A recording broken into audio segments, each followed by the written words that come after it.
Okay, currently candle 13 पर रुकी हुई है और कैंडल ने पहले नीचे आकर 12 को टच किया है एंड इधर से कॉल ऑप्शन की ट्रेड प्लेस कर दिया है। प्रीवियसली स्टोरी थोड़ा सा देख लेते हैं। मॉर्निंग स्टार बनी है, उसके बाद एक कैंडल कंटिन्यू दिया है एंड देन उसके बाद सेलर्स का एक कैंडल आया है, रिटेस्टमेंट बने और बायर्स का दो कैंडल स्ट्रॉन्ग बने, एक कैंडल प्रीवियस से। डैट मीन्स ये कैंडल इजीली कंटिन्यू करेगी स्टोरी के अकॉर्डिंग और इस कैंडल ने फाइट में जीता था और इस कैंडल के अंदर बायर की पोजीशन कहाँ पर था? 12 पर। इसलिए कैंडल पहले नीचे आई है, 12 पर टच किया था, इसलिए मैंने इधर से कॉल ऑप्शन की ट्रेड प्लेस किया था। करेंटली कैंडल पर सेलर्स की पोजीशन कहाँ पर था? 14 पर। अभी कैंडल 15 पर रुकी हुई है। ओके, एक बार 14 पर आई एंड देन 15 के भी ऊपर चली गई। डैट मीन्स कैंडल के अंदर 14 क्या है? एक हायर लो है, जो सबसे स्ट्रॉन्ग पॉइंट होती है कैंडल के अंदर। बायर्स की पोजीशन आप इसे बोल सकते हो, पर ये कोई रिकवरी नहीं है, रिकवरी अलग पॉइंट है। कैंडल ने 14 को टच किया, 13 पर गई। अब देख सकते हो इस कैंडल में बायर एंट्री ले सकते हैं इजीली, पर मैं हर कैंडल में ट्रेड नहीं करता। मैं हर कैंडल का रिएक्शन देख सकता हूँ पर ट्रेड नहीं कर सकता। जितना आप बैक टू बैक कैंडल पर ट्रेड करने जाओगे उतना आपका लॉस होगा, इसलिए एक कैंडल एटलीस्ट आपको छोड़कर ट्रेड करना चाहिए। भाई आप इतना समझ लो, एक्यूरेसी टॉप नॉच चाहिए। एक कैंडल छोड़कर ट्रेड करो, एक कैंडल का रिएक्शन देखो। करेंट कैंडल को रखा जा रहा है 25 के नीचे, सेलर कोशिश कर रहे हैं। ओके ओके, करेंटली कैंडल 32 पर रुकी हुई है, 31 एंड देन 29 पर गैप डाउन। दैट मीन्स इधर सेलर्स आना चाहते। कैंडल पहले ऊपर गई है और मैंने पुट ऑप्शन की ट्रेड प्लेस कर दिया है। सिंपल है भाइयों, ये गैप डाउन कभी भी 30 को ब्रेक करने के लिए नहीं हुआ है। समझो बात को, कोई स्ट्रैटेजी नहीं, कोई लेवल नहीं, सिर्फ राउंड नंबर और लेवल्स। राउंड नंबर ही लेवल से कैंडल जिसको रिस्पेक्ट करेगी वही लेवल है और कभी भी गैप डाउन कोई लेवल को ब्रेक करने के लिए नहीं होता। तो स्ट्रैटेजी छोड़ दो अगर बाइनरी मार्केट करना है, वरना आप फॉरेक्स में जा सकते हो, मैं आपको यही रिकमेंड करूंगा। करेंटली कैंडल का आप लोग रिएक्शन देखो, कैंडल को रखा जा रहा है 25 पर और कैंडल ने गैप डाउन कर दिया। डैट मीन्स ये कैंडल सेल की बन सकती है। एक बार 25 को टच करे, मैं सेल ऑप्शन की ट्रेड प्लेस कर दूंगा। भाई अब अपॉर्चुनिटी जा चुकी है। कैंडल ने पहले नीचे आकर रेड कैंडल की लोअर वीक को टच कर लिया, बायर्स की पोजीशन। मैं कोई लेफ्ट साइड देख रहा हूँ या मैं बोल रहा हूँ कि आप लोगों को कोई कॉम्पिटिशन है ढूंढना है? भाई ट्रेडिंग का ये कोई सही तरीका ही नहीं है कि लेफ्ट साइड देखो। बाइनरी ऑप्शन के लिए बात कर रहा हूँ, वो लेफ्ट साइड हम फॉरेक्स में देखते हैं भाई, रेफरेंस देखना पड़ता है बड़े टाइम फ्रेम में, पर 1 मिनट में रिएक्शन सब कुछ बता देती है। करंट कैंडल का आप लोग रिएक्शन देखो, कैंडल के अंदर 21 पर एक लोअर हाई है। अभी कैंडल 21 पर खड़ी हुई है, ओके 21 के ऊपर चली गई। डेट मीन्स मैं इधर से कॉल ऑप्शन की ट्रेड प्लेस कर दूंगा। अब बहुत सारे लोगों को अगर समझ नहीं आई तो मैं एक्सप्लेन कर देता हूँ। प्रीवियसली रेड कैंडल पर 21 पर एक लोअर हाई था और लास्ट में कैंडल 21 के ऊपर 22 पर क्लोज हुई है। डेट मीन्स लोअर हाई का ब्रेकआउट हो चुका है। तो प्रीवियस कैंडल रेड है, लोगों को दिख रही है, पर असल में उस कैंडल के अंदर टेंट क्या है? ग्रीन है, बायर्स की। और लोगों को क्या समझ में आ रही है कि एक बायर्स के मोमेंटम में दो सेलर्स की कैंडल आई है, वीक आई है, एक कैंडल प्रीवियस कैंडल के वीक के अंदर फंस गई है, इसलिए करेंटली कैंडल पर बायर्स के लिए ट्रेड होगा। नहीं, असल में वो नहीं हुआ है, वो मैंने नहीं देखा, जो देखा है वही बता रहा हूँ। रिवाइंड करके देखना प्रीवियस कैंडल की रिएक्शन को, समझ अपने आप आ जाएगी। करेंटली कैंडल को देखो, ओके कैंडल 25 को रिस्पेक्ट करके ऊपर गई है, मैंने 25 पर ट्रेड प्लेस कर दिया है।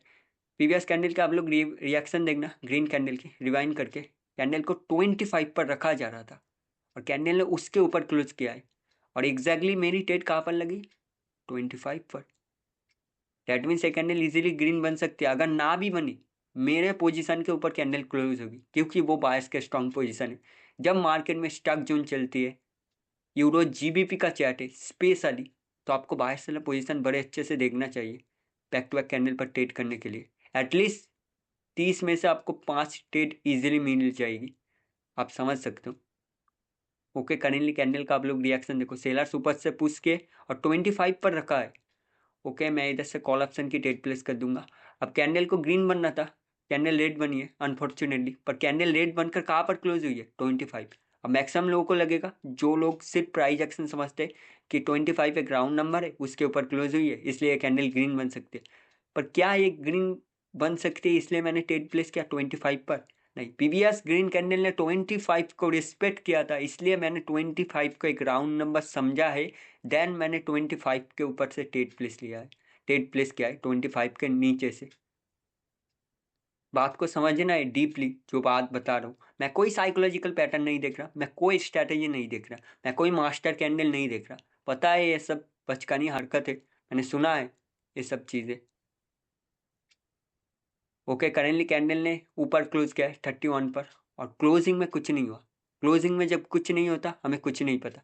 कैंडल अगर एक एंटी दे एंटी दे हमें परफेक्टली, तो हम ट्रेड कर देंगे भाई। कोई स्ट्रैटेजी नहीं है, कुछ नहीं है मार्केट में, सिर्फ कैंडल रिएक्शन है, कैंडल रीडिंग है, कैंडल की इनसाइड पोजीशन है। बात को समझना है। जितना आप स्ट्रैटेजी और इंडिकेटर के पीछे लगाओगे उतना आपका टाइम वेस्ट होगा। तो रिएक्शन समझो, अच्छे से समझो, एंड देन ट्रेड करो। अभी करेंटली कैंडल को आप लोग देख सकते हो। ओके, कैंडल को 25 से पुश किया गया और ऊपर रखा गया। कैंडल एक बार ऊपर टच करे सेलर्स के क्लोजिंग पर। ओके, मैंने पुट ऑप्शन की ट्रेड प्लेस कर दिया। अब देखो कैंडल कहाँ से टच किया था कैंडल को, 25 पर किसका पोजीशन है, बायर्स का। कैंडल ऊपर गई और गैप डाउन लगाया। पीवीआर सेलर कैंडल की क्लोजिंग पर सेलर्स का पोजीशन है। ये मेरे स्टूडेंट्स को डीपली पता है, बायर सेलर पोजीशन में एग्जैक्टली काम करता है इस तरीके से, तो इसलिए मैंने इस कैंडल पर ट्रेड किया है। बात को समझना है। मैक्सिमम लोगों को लगेगी की लेवल पर स्किप किया गया, पर की लेवल तो इधर कोई है ही नहीं, तो मैं कोई की लेवल देखता भी नहीं। मैं जस्ट कैंडल देखता हूँ और कैंडल की रिएक्शन देखता हूँ। करेंटली कैंडल को देखो। ओके, 25 पर गैप अप हुआ है। अगर ये कैंडल पहले ऊपर जाकर एक एंट्री दे दे तो मैं इधर से पुट ऑप्शन की ट्रेड प्लेस कर दूंगा, पर परफेक्ट एंट्री नहीं आई। एंट्री किसको बोलते, जब प्रीवियस रेड कैंडल की लोअर वीक को ब्रेकआउट किया जाता, तभी मैं इसको परफेक्ट एंट्री समझता, और कैंडल ग्रीन बन गई। राइट एंट्री भी आना जरूरी है। हर कैंडल पर, हर रिएक्शन पर हम एंट्री नहीं समझते भाई। हर कोई पूछता है कि आप सिर्फ पूछ देख कर बोल देते हो कि वो एंट्री है, नहीं, एग्जैक्टली बहुत सारी चीज़ें देखना पड़ता है। करेंटली कैंडल का आप लोग रिएक्शन देखो। ओके, सेलर्स ने पुश किया और कैंडल ने गैप अप किया। कैंडल पहले नीचे आई है, मैंने कॉल ऑप्शन की ट्रेड प्लेस किया, पर एक गलती हुआ है। गैप अप जो हुआ है वो प्रीवियस ग्रीन कैंडल की अपर वीक पर हुई है। अपर वीक तो नहीं है, हाई हाई पर हुई है, आप समझ सकते हो। अगर उसके ऊपर होती ये कैंडल इजीली विन कर लेती। जो बात मैं समझा रहा हूँ वो स्टूडेंट्स को अच्छे से पता है क्यों ये कैंडल लॉस होगी, क्योंकि ये परफेक्ट वीकनेस है, उन लोगों को समझ आ जाएगी। ओके, लॉस हुआ है एक ट्रेड, पर लॉस होना कोई बड़ी बात नहीं है। लॉस को रिकवर करना बाइनरी ऑप्शन में मेन बात है, तो बात समझना है। लॉस तो हर ट्रेडर का होता है, जो रिकवर कर सकता है वही ट्रेडर कहलाता है, वरना बाकी सब गैमलर्स। ओके, करेंटली कैंडल का आप लोग रिएक्शन देखो। करेंटली कैंडल में 24 पर एक लोअर है ये, बात को ध्यान से याद रखना। कौन से लेवल पर, 24, 25 पर नहीं है, 24 पर है, ठीक है। करेंटली कैंडल को आप लोग देखो ध्यान से। ग्रीन कैंडल बन रही है। कैंडल ने पहले नीचे 20 के लेवल को टच कर लिया था, इसलिए मैंने इधर से पुट ऑप्शन की ट्रेड नहीं प्लेस किया। अगर कैंडल पहले ऊपर जाकर 24 को टच करती तो मैं पुट ऑप्शन के लिए जाता, पर अभी करंट कैंडल का आप लोग रिएक्शन देखो। मैं कोई लेवल नहीं देख रहा, कोई स्ट्रैटेजी नहीं, सिर्फ राउंड नंबर और candle inside level. Okay, candle को 24 पर रखा जा रहा है, कैंडल ऊपर जाने की कोशिश कर रहे हैं।